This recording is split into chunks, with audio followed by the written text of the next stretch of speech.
ng DepEd na baguhin ang titulo ng isang paksa sa curriculum ng grade 6. Imbes na diktaduryang Marcos, tatawagin na lang itong diktadurya, bagay na tinawag ng ilang grupo na tangkaraw para baguhin ang...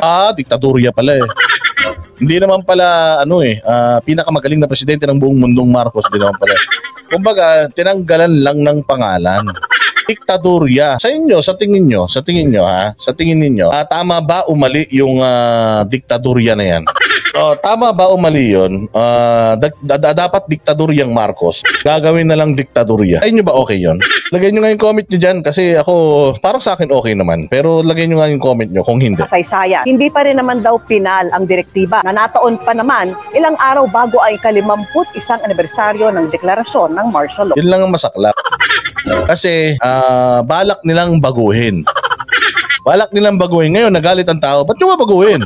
Hindi pa naman final. Relax lang. Naisip pa lang namin pero hindi pa final. Bulok, no?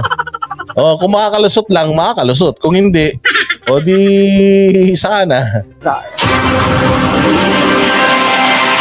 Bahagi ng curriculum ng mga estudyante sa grade 6 ang bahagi ng kasaysayan ng panahon ng pamumuno ni Pangulong Ferdinand Marcos Sr., ang ama ni Pangulong Bongbong Marcos Jr. Ang titulo nito, Diktadurang Marcos. Pero nag-viral ngayon ang memorandum na ito mula sa Bureau of Curriculum Development. Kita nyo sinong pumirma? Anak ng tinapay, ba't hindi nyo pinapakita kung sinong pumirma? Pakita nyo, may pirma ba ni Inday? May pirma ba ni ganito? Tingnan nyo. Baka naman mamaya, puro mga loyalista lang yun nandiyan dyan. Wala si Inday, Development ng DepEd noong September 6. Sa memo, ipinagbigay alam ng Bureau of Curriculum Development ang kanilang pagtalima sa direktiba na baguhin ang titulo mula Diktadurang Marcos ay gawing diktadura na lamang. Ang DepEd kinumpirmang totoo ang memo. I confirm that indeed there was a letter that was sent to the Office of the Undersecretary for Curriculum and Teaching.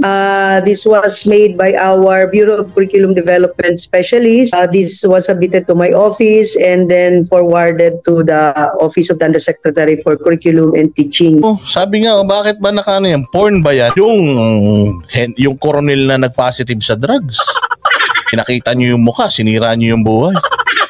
Tapos yung mga nahuling 24 pulis, hindi nyo pinakita yung mga pangalan. Yung mga pinag-resign yung koronel at general, hindi nyo nilabas yung pangalan. Etong mga pumirma sa kalokohan na yan, hindi nyo rin nilalabas. Ano ba yan?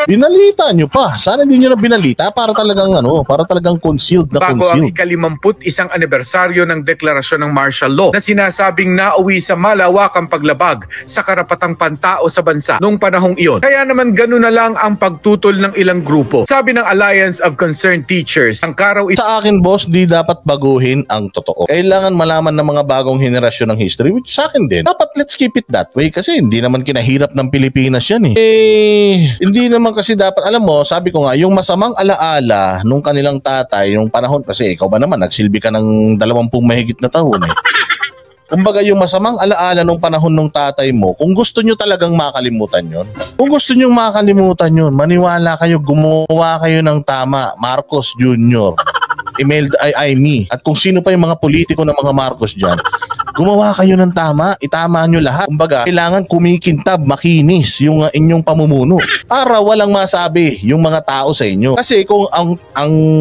kukupad nyo, apakahihina ng mga leadership ninyo, tapos dahil hindi nyo kayang pabanguhin yung pangalan ng tatay nyo, gagamitin nyo yung kapangyarihan nyo para i-revise yung history, mali naman yun. Dapat, sabi nga nila, bayaan nyo na inyong mga trabaho yung magbigay sa inyo ng grado.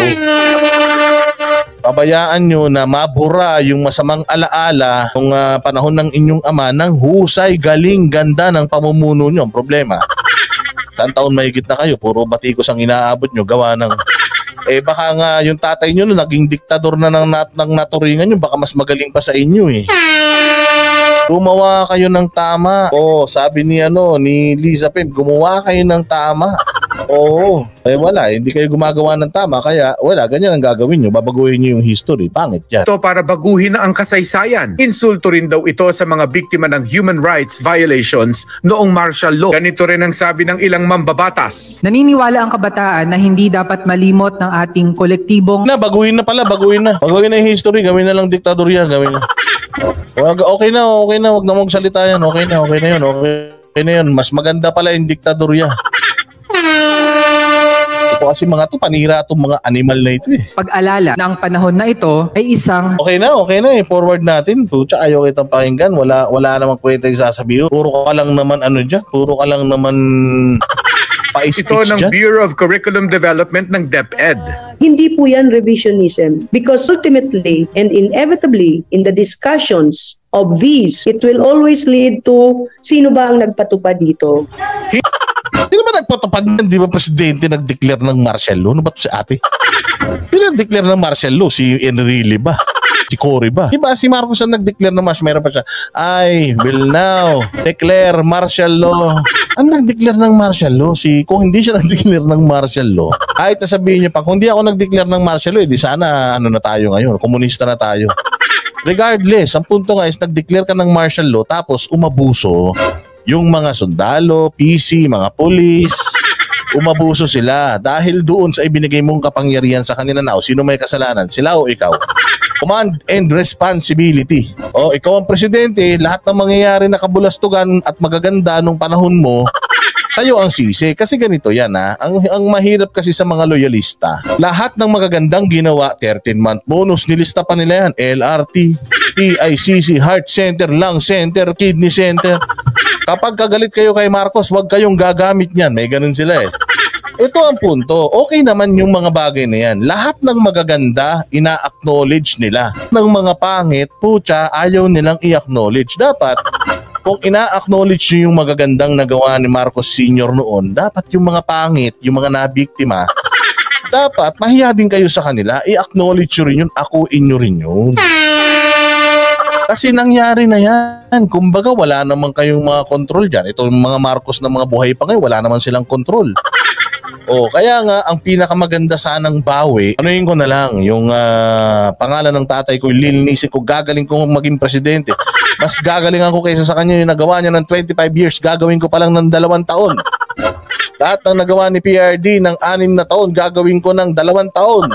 O hindi ba? O di kung ganun ang gagawin mo, lahat ng mga masasamang alaala naman ni Marcos, makakalimutan yan. Ang problema, hindi nyo na nga kayang pumantay. Mas lalong hindi nyo kayang pero madam, si Marcos Sr. ang nag-declare ng martial law. Si Marcos Sr. presidente nun. Hindi naman isisisi kay Marcos yan kung ang presidente nun si Laurel. Diba? Kayo talaga Hindi rin daw pinagbabawalan ang mga guro na banggitin si Ferdinand Marcos Sr. kung martial law at diktadura naman talaga. Nabulaanan din ng DepEd na may pressure sa kanila para tanggalin ang salitang Marcos sa topic outline ng grade 6 syllabus. It is purely an academic discussion. The stand of our specialists, at the same time also, we're saying that we acknowledge that, but that there are other considerations that we have to take into account as we decide on certain issues. Hindi pa rin daw pinal kung tatanggalin na nga ba o hindi ang salitang Marcos sa topic outline na diktadurang Marcos. Halimbawa, madam, tanggalin natin yan. Ano po ang maitutulong niyan sa buhay ng mga estudyante? Pagka ba tinanggal yan yung mga estudyante natin na sigurado na ba meron silang trabahong matatanggap o makukuha kapag gumraduate sila? Yung bang K-12 natin, gagana na. Hindi na ba kailangan ng DepEd ng confidential fund? Pagka ganun, sige na, revise nyo na yan. Pero kung hindi naman, gusto nyo lang mapabango, yung pangalan nung dating presidente na sa tinagal-tagal naman na graduate naman tayo. Ako nga, gumraduate ako Gumraduate na ako lahat ng eskwelahan. Mga kapatid ko, gumraduate din. Mga kamag-anak ko, gumraduate. Pucha, hindi naman tinatanong si Marcos. Hindi naman kasama sa interview si Marcos kung diktador siya o hindi. Ibig sabihin, wala namang ganap yan sa buhay ng tao. Baka naman, dahil dyan gagastos na naman tayo. Siyempre, lahat na naman ng libro, papalitan nyo. Parang yung Love the Philippines lang yan . Siyempre, lahat ng mga libro na diktadoryang Marcos yung nakasulat, papalitan na naman natin, di gastos na naman yan. Hindi naman pwede break na rin, hindi isama yung hindi naman pwedeng hindi isama yung history. Yung mga Marcos, 20 plus years ka ba naman maging presidente?